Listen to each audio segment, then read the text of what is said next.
നവീൻ ബാബു കേസിൽ വമ്പൻ ടിസ്റ്റുകളാണ് ഓരോ ദിവസവും സംഭവിച്ചുകൊണ്ടിരിക്കുന്നത്. ഇന്നിപ്പോൾ നവീൻ ബാബുവിൻ്റെ പോസ്റ്റ്മോർട്ടം റിപ്പോർട്ട് പുറത്തു വന്നു. ആത്മഹത്യയാണ് എന്ന് പറയുന്നു. പക്ഷേ കുടുംബം അത് ഇപ്പോഴും വിശ്വസിക്കുന്നില്ല.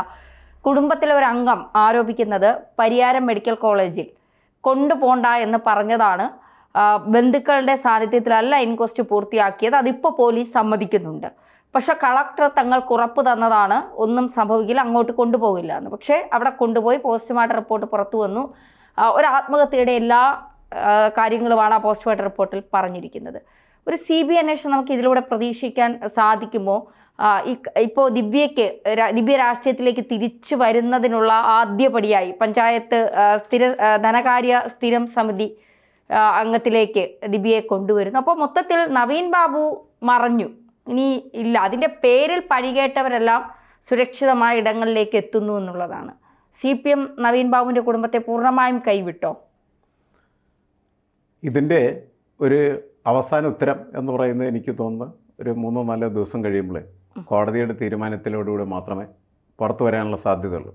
കോടതി CBIക്ക് വിടാനായിട്ട് പറഞ്ഞാൽ കേസ് CBIയിലേക്ക് പോവുകയും പിന്നെ അതിൻ്റെ അന്വേഷണം എന്ന് പറയുന്നത് CBIയുടെ അന്വേഷണമായിട്ട് മാറിത്തരും.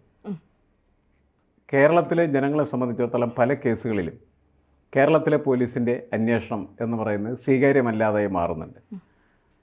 അത് ഒരു ഗവൺമെൻറ്റിനെ സംബന്ധിച്ചിടത്തോളം നല്ല ഒരു പൊസിഷനിങ് അല്ല അത് ശരി.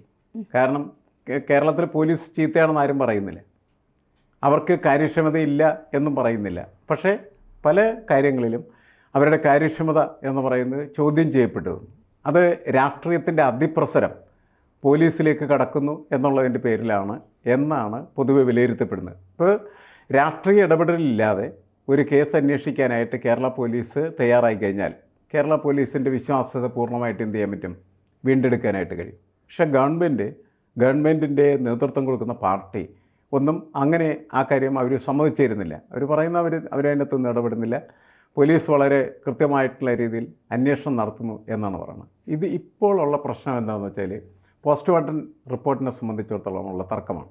പോസ്റ്റ്മോർട്ടം റിപ്പോർട്ടിനകത്ത് അത് ആത്മഹത്യയാണ് എന്നാണ് രേഖപ്പെടുത്തപ്പെട്ടിരിക്കുന്നത് എന്നാണ് നമ്മൾ പുറത്ത് മനസ്സിലാക്കുന്നത്.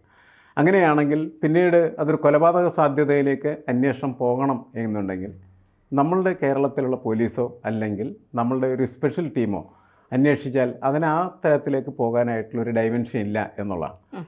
അങ്ങനെ പോകണം എന്നുണ്ടെങ്കിൽ തീർച്ചയായിട്ടും അത് CBIക്ക് കൈമാറുകയും CBI ഒരു പുനരന്വേഷണം നടത്തുന്നതിന് ആവശ്യമായിട്ടുള്ള സംവിധാനത്തിലേക്ക് പോവുകയും ആ പുനരന്വേഷണത്തിലൂടെ മാത്രമേ നമുക്ക് ചിലപ്പോൾ എന്ത് ചെയ്യാൻ പറ്റുള്ളൂ, ഈ ഒരു സാധ്യതയിലേക്ക് എത്തിച്ചേരാനായിട്ട് കഴിയുള്ളൂ. ഒരു കുടുംബത്തെ സംബന്ധിച്ചിടത്തോളം കുടുംബം പറയുന്നത് കേൾക്കാൻ യഥാർത്ഥത്തിൽ ആശുപത്രിയുടെ മേലധികാരികളും അതേപോലെ കളക്ടറൊക്കെ ബാധ്യസ്ഥരല്ലേ? അങ്ങനെയല്ലേ ചെയ്യേണ്ടത്? കാരണം ഇപ്പോൾ എൻ്റെ കുടുംബത്തിലെ ഒരു അംഗം മരിച്ചു കഴിഞ്ഞാൽ എൻ്റെ ഉത്കണ്ഠയും എൻ്റെ ആവശ്യവുമാണ് ഏറ്റവും പ്രധാനപ്പെട്ടത്, മറ്റുള്ളവരുടേതൊക്കെ സെക്കൻഡറി. അപ്പോൾ പ്രൈമറി എന്ന നിലക്ക് കുടുംബം ആവശ്യപ്പെട്ടതനുസരിച്ച് കുടുംബം പറയുന്നത് ഇൻക്വസ്റ്റ് ചെയ്യുന്നതിന് വേണ്ടിയിട്ട് പരിയാരം മെഡിക്കൽ കോളേജിലേക്ക് ഒരിക്കലും കൊണ്ടുവരുന്നവരാവശ്യപ്പെട്ടിട്ട് ഉണ്ട് എന്നാണ് പറയുന്നത്. കളക്ടർ അത് ഉറപ്പുകൊടുത്തു എന്നൊക്കെയാണ് പറയുന്നത്. മാത്രമല്ല അവരുടെ ബന്ധുക്കളാരും ഇല്ലാതിരുന്ന ഒരു സാഹചര്യത്തിലാണ് ഈ പ്രൊസീജിയറെല്ലാം നടന്നതും എന്നൊക്കെ പോലീസ് അടക്കമുള്ള എല്ലാവരും സമ്മതിക്കുന്ന ഒരു കാര്യമാണ്. അക്കാര്യങ്ങൾ കോടതി ചോദിക്കാൻ സാധ്യതയില്ല. എന്തുകൊണ്ട് ഒരു അസ്വാഭാവികമായ ഒരു മരണമാണ് നടന്നത്, എന്തുകൊണ്ട് ബന്ധുക്കൾ വരുന്നതിന് മുൻപ് ഇത്തരം അത് തന്നെ ഒരു സംശയാസ്പദമായ കാര്യമില്ലേ എന്ന് കോടതിക്ക് ചോദിക്കാൻ കഴിയുമോ? അത് ഒരു സംശയാസ്പദമായ ഒരു സാഹചര്യമാണത്. കാരണം അതാണ് ആദ്യത്തെ ഒരു എന്താണ് പ്രാഥമികമായിട്ട് സംശയം ജനിപ്പിച്ച ഒരു പ്രധാനപ്പെട്ട ഘടകം എന്ന് പറയുന്നത് അതാണ്. അതിൻ്റെ പേരിൽ കോടതിക്ക് വേണമെങ്കിൽ ഇടപെടാം. കാരണം അത് എന്താണ് നമ്മൾ ഈ പ്രിമാ ഫേസി എന്നൊക്കെ പറയുന്നത് പോലെ പ്രഥമ ദൃഷ്ട്യ അങ്ങനെ ഒരു നിഗൂഢത അതിൻ്റെ അകത്തുണ്ട് എന്ന് തോന്നിക്കഴിഞ്ഞാൽ ഒരു പക്ഷേ കോടതി വേണമെങ്കിൽ ഇത് CBI അന്വേഷിക്കട്ടെ എന്ന് തീരുമാനിക്കുകയാണെങ്കിൽ അതിനെ ആരും പിന്നീട് എതിർക്കും എന്ന് ഞാൻ കരുതുന്നില്ല.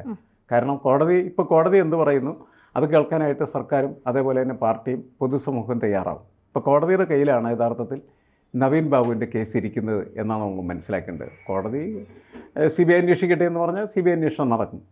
എന്തായാലും ഇതിൻ്റെ നിഗൂഢതകളെല്ലാവരും ചുരുളഴിച്ച് സത്യസന്ധമായി പ്രശ്നങ്ങൾ എന്താണ് എന്ന് മനസ്സിലാക്കുന്നവരെ കേരളീയ സമൂഹത്തെ സംബന്ധിച്ചിടത്തോളം ഒരു സ്വസ്ഥതയെ അല്ലെങ്കിൽ സംതൃപ്തി ഇക്കാര്യത്തിലുണ്ടാവും എന്ന് ഞാൻ കണക്കാക്കുന്നു. കാരണം ഇതൊരു നീതിയുടെ ഒരു പ്രശ്നമാണ്, ധാർമ്മികതയുടെ ഒരു പ്രശ്നമാണ്. ഒരു കുടുംബത്തിന് നീതി കിട്ടുക എന്ന് പറയുന്നത് കുടുംബത്തിൻ്റെ മാത്രം പ്രശ്നമല്ല. ഒരു കുടുംബത്തിന് കിട്ടുന്ന നീതി എന്ന് പറയുന്നത് ആ സമൂഹത്തിന് മുഴുവനായിട്ട് കിട്ടുന്ന നീതിയുടെ ഒരു ധാരാളിത്തമാണ് ശരിക്കും. അതപ്പോൾ ആ രീതിയിൽ ലഭ്യമായാൽ മാത്രമാണ് നമുക്ക് നമ്മുടെ ഭരണകൂടത്തിൽ, നമ്മുടെ നിയമവ്യവസ്ഥയിൽ, നിയമ സംവിധാനങ്ങളിൽ വിശ്വാസമുണ്ടാകുകയുള്ളൂ.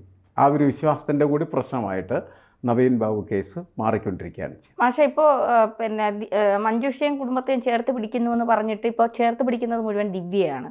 ദിവ്യയെ വീണ്ടും സജീവമായ രാഷ്ട്രീയത്തിലേക്ക് കൊണ്ടുവരാനും വരുന്ന തിരഞ്ഞെടുപ്പിൽ സ്ഥാനാർത്ഥിയെ നിർത്താനുമുള്ള ആലോചനകൾ നടക്കുന്നുവെന്ന് പാർട്ടി വൃത്തങ്ങളിൽ നിന്ന് തന്നെ വിവരങ്ങൾ പുറത്തു വരുന്നുണ്ട്.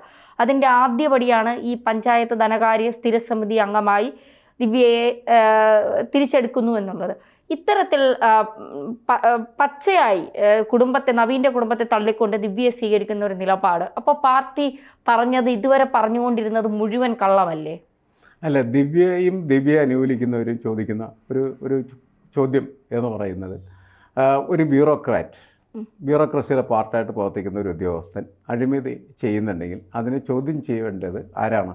അത് പൊതുപ്രവർത്തകരും അതേപോലെ തന്നെ രാഷ്ട്രീയക്കാരുമാണ്. അവരൊരിക്കലും ചോദ്യം ചെയ്യാൻ പാടില്ല എന്ന് പറയുന്നൊരു സമീപനം ശരിയല്ല എന്ന് ഒരു അഭിപ്രായം പുലർത്തുന്ന കുറേ ആളുകളാണ് ഇത്തരത്തിലുള്ള വിഷയത്തിലേക്ക് ഇപ്പോൾ കടന്നുകൂടിയിരിക്കുന്നതെന്നാണ് ഞാൻ മനസ്സിലാക്കുന്നത്. അത് ആ തരത്തിലുള്ള ചോദ്യം ശരിയാണ്. ബ്യൂറോക്രസിയെ ചോദ്യം ചെയ്യുക എന്ന് പറയുന്നത് രാഷ്ട്രീയ പ്രവർത്തനത്തിൻ്റെ ഒരു പാർട്ടാണ്. അത് അങ്ങനെ തന്നെയാണ്. പക്ഷേ ഇതൊന്നും അല്ലല്ലോ നമ്മുടെ വിഷയം. നമ്മുടെ വിഷയം എന്ന് പറയുന്നത് ഒരു സത്യസന്ധനായിട്ടുള്ള ഉദ്യോഗസ്ഥനെ, അദ്ദേഹം സത്യസന്ധമായി ചെയ്തുകൊണ്ടിരുന്നതായിട്ടുള്ള ജോലിയിൽ വിഘ്നങ്ങൾ വരുത്തി, അതേപോലെ തന്നെ വഴിവിട്ട രീതിയിൽ അദ്ദേഹത്തിൽ നിന്ന് ലൈസൻസ് നേടുന്നതിന് വേണ്ടി പരിശ്രമിച്ച സമയത്ത് ആ പരിശ്രമിച്ചതായിട്ടുള്ള വ്യക്തികൾ നടത്തിയ പലതരത്തിലുള്ള ഗൂഢാലോചനയുടെ ഫലമായിട്ട് അദ്ദേഹത്തിന് മരിക്കേണ്ടി വന്നു എന്ന് പറയുന്ന സാഹചര്യമാണ്. അത് മറ്റതിൽ നിന്ന് വ്യത്യസ്തമാണ്. ബ്യൂറോക്രസി ചോദ്യം ചെയ്യാം എന്ന് പറയുന്നതിൽ നമുക്കൊന്നും അഭിപ്രായം തീർച്ചയായും ചോദ്യം ചെയ്യേണ്ടതാണ്. ചോദ്യം ചെയ്യേണ്ടതുണ്ടെങ്കിൽ അത് ചോദ്യം ചെയ്തോട്ടെ. പക്ഷേ ഇവിടുത്തെ വിഷയം അങ്ങനത്തെ ഒരു ജനറലൈസേഷൻ അല്ല. സാമാന്യവൽക്കരിച്ചുകൊണ്ട് ഈ വിഷയത്തെ കാണാനായിട്ട് കഴിയില്ല. ഈ ഉദ്യോഗസ്ഥൻ്റെ ഒരു പ്രത്യേകമായിട്ടുള്ള പരിഗണന അർഹിക്കുന്ന തരത്തിലുള്ള കാര്യങ്ങളായിട്ട് തന്നെ കാണുകയും അങ്ങനെ കാണുന്ന സമയത്താണ് പാർട്ടിക്ക് സ്വാഭാവികമായിട്ട് ആ കുടുംബത്തിനോടൊപ്പം നിൽക്കേണ്ടതായിട്ടുള്ള ബാധ്യതയും ഉത്തരവാദിത്വം ഉണ്ടാകുകയും ചെയ്യും. അതുകൊണ്ടാണ് ഒരു പ്രത്യേക ഘട്ടത്തിൽ പാർട്ടി പറഞ്ഞു ഞങ്ങൾ ആ കുടുംബത്തിൻ്റെ ഒപ്പമാണ് എന്ന് പറഞ്ഞു. പക്ഷേ ഈ രാഷ്ട്രീയം എന്ന് പറയുന്നതിന് പല സമയത്തും അങ്ങനെ നമ്മൾ വിചാരിക്കുന്ന തരത്തിലുള്ള ധാർമ്മികതയോ നിറയോ ഒന്നും ഉണ്ടാവണമെന്നില്ല. അത് കുറേശ്ശെ എന്ന് പറയുന്നത് അതിൻ്റെ അധികാര ചക്രത്തിലിങ്ങനെ കയറി ഉരുളുന്നതിന് സഞ്ചരിക്കുന്നതിന് തുടങ്ങുന്ന സമയത്ത് നമ്മൾ വിചാരിക്കുന്ന കാര്യങ്ങളൊന്നുമല്ല അവിടെ നടക്കുന്നത്. അപ്പോൾ നമ്മൾ നേരത്തെ കരുതിയുന്നത് എന്താണ്? ഈ ഒരു വിഷയത്തിൻ്റെ പുറത്ത് ദിവ്യയെ എന്ത് ചെയ്യുന്നു? മാറ്റി നിർത്തുന്നു. അവരെ ജില്ലാ പഞ്ചായത്ത് സ്ഥാനത്ത് നിന്ന് മാറ്റി. അങ്ങനെ മാറ്റി അങ്ങനെ തന്നെ ഇരിക്കട്ടെ എന്ന് കരുതുന്നതിന് പകരം അവരെന്ത് ചെയ്യണം? തിരിച്ച് ഇതിനകത്തേക്ക് കൊണ്ടുവരികയാണ് ചെയ്യുന്നത്. തിരിച്ച് ഇതിനകത്ത് കൊണ്ടുവരുന്ന സമയത്ത് സ്വാഭാവികമായിട്ടും എല്ലാവരും ചോദിക്കുമല്ലോ, എന്താണ് നിങ്ങൾ നേരത്തെ ചെയ്തിരുന്നതിൻ്റെ അർത്ഥം, ഇപ്പോൾ ചെയ്തിരിക്കുന്നതിൻ്റെ അർത്ഥം എന്താണ്? അതൊരു ഇരട്ടത്താപ്പ് പ്രോസസ്സായിട്ട് മാറിത്തീരുകയാണ്. മാത്രമല്ല ഇവരെ ജയിലിൽ നിന്ന് വിട്ടയക്കുന്ന സമയത്ത് ഇവരെ കാണുന്നതിന് വേണ്ടിയിട്ട് അവിടെ എത്തിച്ചേർന്ന പാർട്ടി സെക്രട്ടറിയുടെ ഭാര്യ ശ്യാമളയായിരുന്നു അവിടെ എത്തിയിരുന്നുള്ളായിരുന്നു നമ്മൾ മനസ്സിലാക്കേണ്ടതാണ്. അപ്പോൾ എന്ത് തരത്തിലുള്ള ഒരു അകൽച്ചയാണ് ഇതിനകത്ത് ഈ വിഷയത്തിൽ പാർട്ടി ദിവ്യമായിട്ട് നിർവഹിക്കുന്ന വെച്ചാൽ ഒരകൽച്ചയുമില്ല. ഒരു വശത്തൂടെ അകൽച്ച പ്രകടമാക്കുന്നു, മറ്റൊരു വശത്തൂടെ അതിനേക്കാൾ കൂടുതൽ അടുപ്പം കാണിക്കാനായിട്ട് പരിശ്രമിക്കുന്നു. കാരണം ഇത് ഒരു ഷോ ബിസിനസ് പ്രോസസ്സായി മാറുകയാണ് ചെയ്യുന്നത്. അവിടെയാണ് അതൊരു ഡബിൾ ടോക്കിൻ്റെ അല്ലെങ്കിൽ ഇരട്ടാത്താപ്പിൻ്റെ ഭാഗമായിട്ട് വരികയും ഒരു വശത്ത് ചേർത്ത് പിടിക്കുകയും ഒരു വശത്ത് തള്ളിക്കളയുകയും ചെയ്യുന്നൊരു സ്ഥിതി ഉണ്ടാകും. ആ ഒരു പ്രോസസ്സിൽ രണ്ടിലും വരികയാണ് ചെയ്യുന്നത്.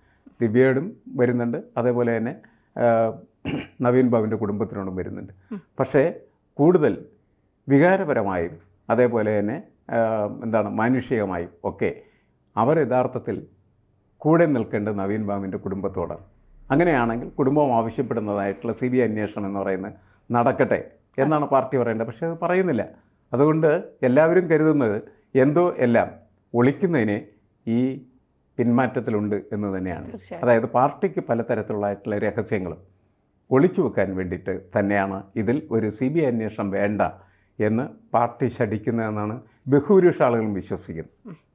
അതാണ് ഒരു പ്രധാനപ്പെട്ട വിഷയം അതിൻ്റെ അകത്ത്. ഇപ്പോൾ നിഗൂഢതകളുണ്ടെങ്കിൽ, രഹസ്യങ്ങളുണ്ടെങ്കിൽ അവിടേക്ക് CBI വരേണ്ടതില്ല എന്ന പാർട്ടിയുടെ തീരുമാനമാണ് അവിടെ ജ്വലിച്ചു നിൽക്കുന്നത്. അത് അപകടകരമായിട്ടുള്ളൊരു കാര്യമാണ്. സമൂഹം ആഗ്രഹിക്കുന്നത് എല്ലാ മേഖലകളിലേക്കും വ്യാപൃതമായിട്ട് കടന്നു കയറുന്ന അന്വേഷണത്തിൻ്റെയും സത്യസന്ധതയുടെയും വെളിപ്പെടുത്തലിൻ്റെയും ഒരു ലോകത്തെയാണ്. ആ ലോകത്തേക്ക് ഉള്ള ജാലകമാണ് ഇവിടെ അടഞ്ഞിടുന്നത്, അടഞ്ഞിടുകയും അടക്കപ്പെടുകയും ചെയ്തുകൊണ്ടിരിക്കുന്നത്. അതെ.